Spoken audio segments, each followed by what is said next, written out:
Debo alejarme de mi tierra tan querida, debo alejarme sangrando el corazón, como el poeta de decir en mi partida: adiós Buenos Aires, amigos, adiós. Noches porteñas que supieron de mi dicha, mudos testigos hoy de mi dolor. Cada rincón me traiga algún recuerdo, todo me habla de su amor. No sé qué rumbos tomarán mis pasos, lejos de esta tierra me lleva el destino. Yo tengo en el alma penas y fracasos que olvidar quisiera por algún camino. Quizá ante las brumas espesas de Londres o en la algarabía infernal de New York, arranque esa pena que siempre se esconde. Adiós Buenos Aires, amigos, adiós.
Por tu estampa, sos el malevo mentado de Lampa, sos el más taura entre todos los tauras, sos el mismo ventarrón. ¿Quién te iguala por tu rango en las canyengues quebradas del tango, en las conquistas de los corazones, si se da la ocasión?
En cuanto en la cancha sus 11 globitos, valientes y audaces, desplaza Huracán.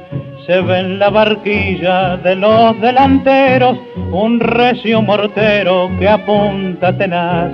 Temblando el arquero contrario se encoge, los nervios de tigre del Lince al mirar, y grita la barra de Parque Patricio: tirá más Antonio, Herminio tirá. Y si tira más Antonio, no hay que hacerle, ya está el gol.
Al hombre de antaño, que nunca algún daño llegó a doblegar, pues si la desgracia su puerta golpeaba, sereno aguantaba y sin pestañear. Le dicen valiente al que se suicida, yo digo mentira, valoran luchar. Escuchen atentos tres sabios consejos, si quieren a viejos tranquilos llegar.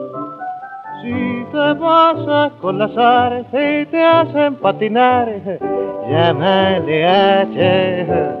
Si algún amigo fiel te espianta la mujer, llámale a H.